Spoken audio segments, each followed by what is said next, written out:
عزیز طالب علموں، السلام علیکم۔ امید ہے آپ سب خیریت سے ہوں گے۔ ڈیئر اسٹوڈنٹس، آج کا ہمارا موضوع ہے احمد فراز کی غزل نمبر 5 ہے۔ غزل کی اشعار کی تشریح کریں گے۔ ڈیئر اسٹوڈنٹس، پہلے احمد فراز کی حالات زندگی پر ہم نظر ڈالیں گے، اس کے بعد پھر آگے بڑھیں گے۔ اس کی حالات زندگی یہ ہیں کہ سید احمد شاہ احمد فراز کوہاٹ میں پیدا ہوئے۔ والد کا نام سید محمد شاہ برق تھا، جو خود بھی بہت اچھے شاعر تھے۔ احمد فراز ایک انقلابی شاعر تھے۔ اس کی پیدائش 1933 عیسوی میں ہوئی تھی۔ احمد فراز آزادی اظہار کے قائل تھے، اسی وجہ سے انہیں فوجی حکومتوں میں شدید تکالیف کا سامنا بھی کرنا پڑا، لیکن انہوں نے کبھی اپنے اصولوں پر سمجھوتا نہ کیا، یہاں تک کہ حکومت انسانی حقوق کی کھلم کھلا خلاف ورزی کر رہی تھی، جس وجہ سے دل برداشتہ ہو کر وصیت کی کہ مجھے مرنے کے بعد کوہاٹ میں دفن نہ کیا جائے۔ مرنے سے پہلے اس نے وصیت کی تھی کہ مجھے کوہاٹ میں دفن نہ کیا جائے۔ اور سماجی ناانصافیوں پر احتجاج تقریباً ہر شاعر کا موضوع رہا ہے، لیکن احمد فراز کے ہاں یہ رنگ سب سے جدا ہے۔ ان کی شاعری کے 13 مجموعے شائع ہو چکے ہیں۔ احمد فراز کی وفات 2008 عیسوی میں ہوئی تھی۔ آگے بڑھتے ہیں اشعار کی تشریح۔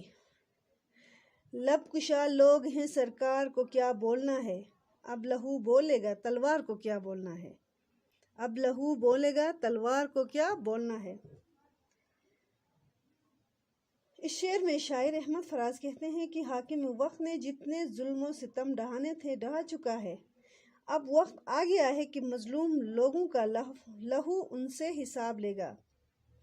احمد فراز ایک انقلابی شاعر تھے۔ وہ ہمیشہ حکومت وقت کی غلط اور عوام دشمن پالیسیوں کے خلاف بولتے رہے اور حکومت کے زیر طاق رہے۔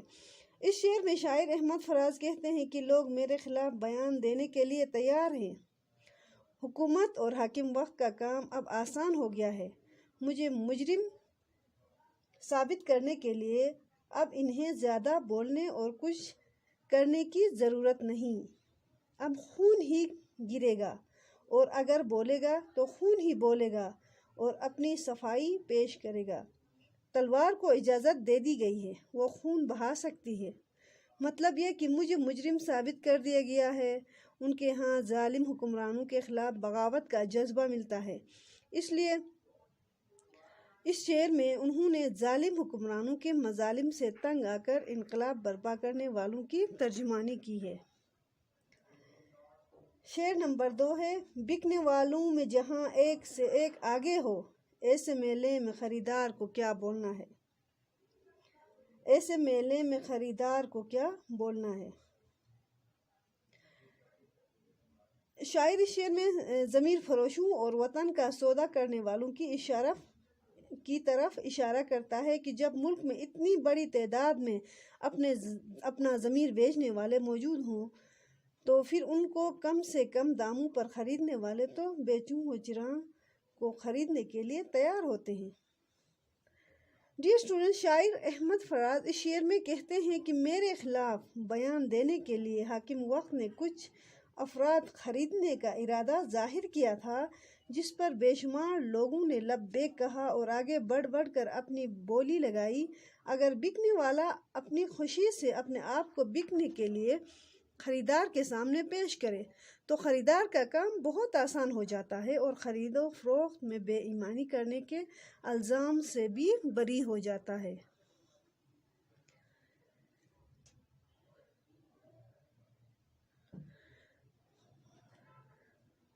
شعر نمبر 3 ہے۔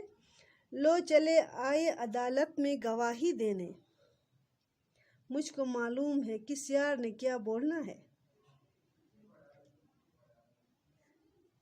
احمد فراز کہتے ہیں کہ ضمیر فروش لوگ میرے خلاف عدالت میں گواہی دینے کے لیے جمع ہو گئے ہیں۔ میں ان سب کو جانتا ہوں اور مجھے یہ بھی معلوم ہے کہ میرے خلاف کس نے کیا بیان دینا ہے۔ یہ سب میرے ساتھی اور دوست تھے، لیکن اب وہ وعدہ معاف گواہ بن کر حاکم وقت کے ہاتھوں بک گئے ہیں۔ اور کچھ دیر رہے گوش بر آواز ہوا، پھر چراغ سر دیوار کو کیا بولنا ہے، پھر چراغ سر دیوار کو کیا بولنا ہے۔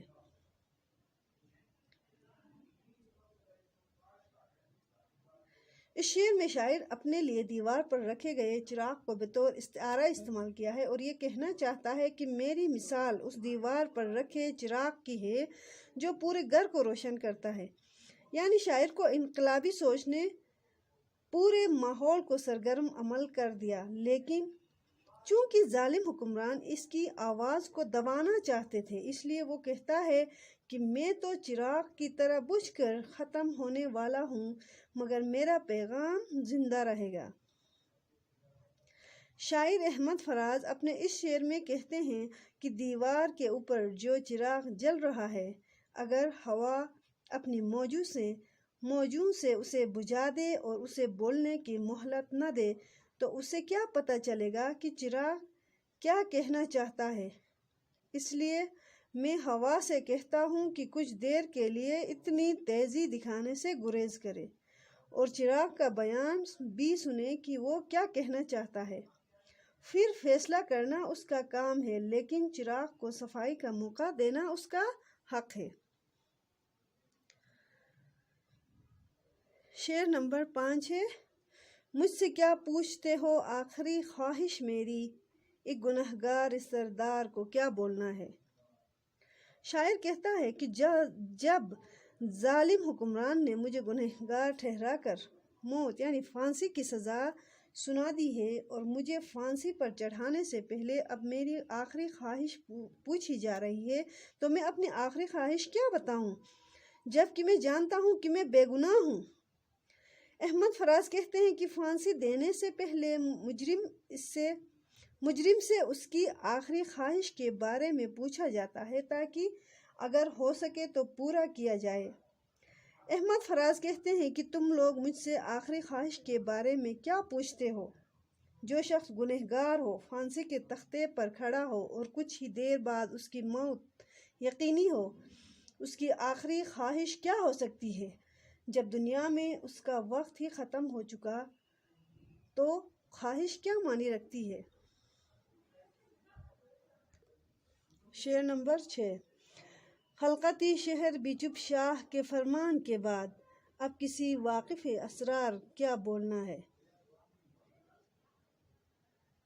شاعر کہتا ہے کہ حکمرانوں کے ظلم و ستم نے عوام کی زبانوں پر مہر لگا دی ہے، وہ سب کچھ جانتے ہوئے بھی خاموش ہیں۔ ایک عام آدمی بھی ان جابر حکمرانوں کے تمام بیدوں سے واقف ہے، یعنی ان کے تمام حکمرانوں کے رازوں کو جانتے ہیں، واقف ہیں، ان کی اصلیت سب کو معلوم ہے، مگر ان کے خوف نے ہر ایک چیز کو چپ رہنے پر مجبور کیا ہے۔ ڈیئر اسٹوڈنٹس، اس شعر میں شاعر احمد فراز کہتے ہیں کہ جب بادشاہ وقت نے مجرم کو پھانسی دینے کا حکم جاری کیا تو شہر کے تمام لوگ خاموش ہو گئے۔ اب جو لوگ اصل حقیقت سے واقف ہیں وہ اس ماحول میں کیا کر سکتے ہیں؟ جو لوگ میرے پھانسی کے فیصلے کے خلاف ہیں اور میرے طرفدار ہیں، وہ ان حالات میں مجبور ہیں کہ میرے حق میں آواز اٹھا سکیں۔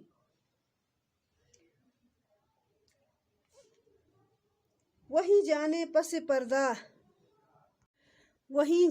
پس پردہ جو تماشا گر ہے، کب کہاں کون سے کردار کو کیا بولنا ہے، کب کہاں کون سے کردار کو کیا بولنا ہے۔ شاعر نے ان امراء اور حکمرانوں کی طرف اشارہ کیا ہے جو حکومتی نظام کو کسی کھیل تماشے کی طرح چلا رہے ہیں۔ ان کے لیے ان کے ماتحت کٹ پتلیوں کی طرح ہیں جن کی ڈور ان کے ہاتھ میں ہے اور وہ پردے کے پیچھے رہ کر جس طرح چاہے ان کو حرکت دیتے ہیں۔ ڈیئر اسٹوڈنٹس، اس شعر میں احمد فراز کہتے ہیں کہ مجھے مجرم قرار دینے اور سزا دینے کا تماشا جس شخص نے بنایا ہے وہ پردے کے پیچھے چھپا ہوا ہے، اپنے آپ کو ظاہر نہیں کرنا چاہتا، لیکن چونکہ یہ سازش اس کی تیار کی ہوئی ہے اس لیے وہ جانتا ہے کہ جن کرداروں کو مجھے سزا دینے کے لیے تیار کیا گیا ہے ان کو میرے خلاف کیا بیان دینا ہے، کب دینا ہے اور کس نے دینا ہے، سب کو الگ الگ پٹی پڑھائی گئی ہے۔ آخری شعر ہے، جہاں دربار ہوں شاہوں کے مصاحب ہوں فراز، جہاں دربار ہوں شاہوں کے مصاحب ہوں فراز، وہاں غالب کے طرفدار کو کیا بولنا ہے۔ غزل کے اس مقطع میں شاعر نے تلمیح کی صنعت استعمال کرتے ہوئے ان شعراء کی طرف اشارہ کیا ہے جو بادشاہوں کے دربار کی شان ہوتے تھے اور بادشاہوں کے خاص شعراء میں ان کا شمار ہوتا تھا۔ ڈیئر اسٹوڈنٹ، شاعر احمد فراز اپنے آخری شعر میں اپنے آپ سے مخاطب ہو کر کہتے ہیں کہ اے فراز، جہاں بڑے بڑے بادشاہوں عالی شان دربار لگے ہوں، امرا وزراء نوکر چاکر اور دوسرے مصاحبین مؤدب کھڑے ہوں، رعب دبدبے اور خوف کا ماحول ہو، وہاں مرزا غالب کا ایک ساتھی کیا کر سکتا ہے؟ یعنی جو غالب کا طرفدار ہے وہ اکیلا ساتھی کیا کر سکتا ہے؟ یعنی ایک شاعر بیچارے کی کون سنتا ہے؟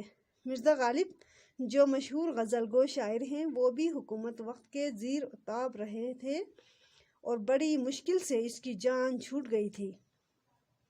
1857 عیسوی کی جنگ آزادی میں انگریزوں نے مرزا غالب پر بھی بغاوت کا الزام لگایا تھا۔